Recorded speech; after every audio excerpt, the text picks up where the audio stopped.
Good morning! For today's video ay magluluto tayo ng chicken. So bago ito, pinakauna ko tong beses na gagawin sa chicken. So ito yung chicken na gagamitin natin. May tomato sauce tayo. Meron pang kamatis, saka nor chicken cubes. Maglalagay din ako dito ng syempre sibuyas, bawang, saka itong Baguio beans. Tapos imbis na patatas ay maglagay tayo ng kalabasa. So, maggisa na tayo. Inuna ko dito ngayon yung sibuyas para hindi masyadong masunog yung bawang. Yun, lagay na natin yung bawang.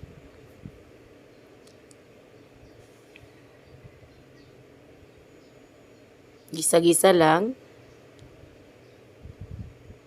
At ngayon, ilagay na natin yung chicken. Konti lang tong chicken na to, parang wala pa siyang 1 kilo. Itong lulutuin natin, chicken. So, medyo patagalin natin ng konti para maprito-prito naman yung ating chicken. Maglagay na tayo dito ng pamintang durog. Lagay ko na rin yung laurel leaves.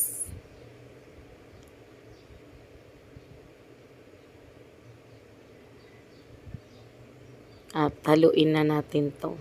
Kasi parang nasusunog na. Naandyan na rin yung nor chicken cubes. Para dagdag pampalasa sa ating manok. Ngayon ay maglalagay tayo ng toyo. Grabe, todo na yung toyo. Ubus na talaga. Yun na lang din ang natitira. So nilagay na natin lahat. Hayaan muna nating maluto yung chicken nang mas lumambot pa siya.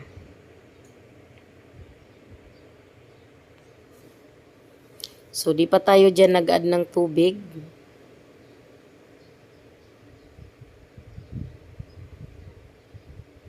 Ngayon, naglagay na ako ng tubig para tuluyan na siyang malambot at nagtakip na tayo. So, ngayon, dahil matigas ang kalabasa, ilalagay na natin ito kaagad. So, medyo dinamihan ko yung kalabasa kasi favorite ko talaga yung kalabasa. Yan, haluin muna natin. Pagkatapos ay takpan natin ulit para mas madali siyang maluto. Yan, bago natin takpan ay ilalagay na natin yung tomato sauce. Yan, maliit lang naman din tong tomato sauce, yung tag 22 pesos ata yun. Yun, haluin. Haluin ulit. Yan, mukha siyang chicken apretada. Pero ewan ko lang kung ano talagang tawag dito sa niluto nating chicken. Basta masarap po ito.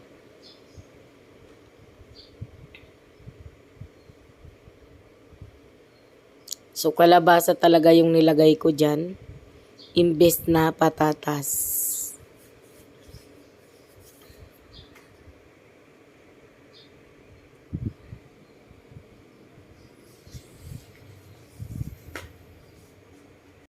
Ngayon naman, dahil luto na ang lahat, ilalagay na natin yung konting beans, Baguio beans. So, ito namang Baguio beans ay madali lang naman to. Madali lang naman itong maluto. So, kunting palambot na lang. Ilagay ko na rin yung bell pepper.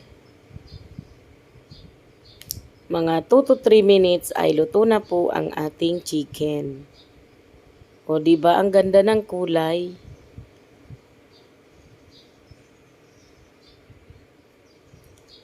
Kulay pa lang talaga nito ay matatakam ka. Sauce pa lang, ulam na. Ayan, at ito na nga, luto na ang ating chicken. Thank you so much!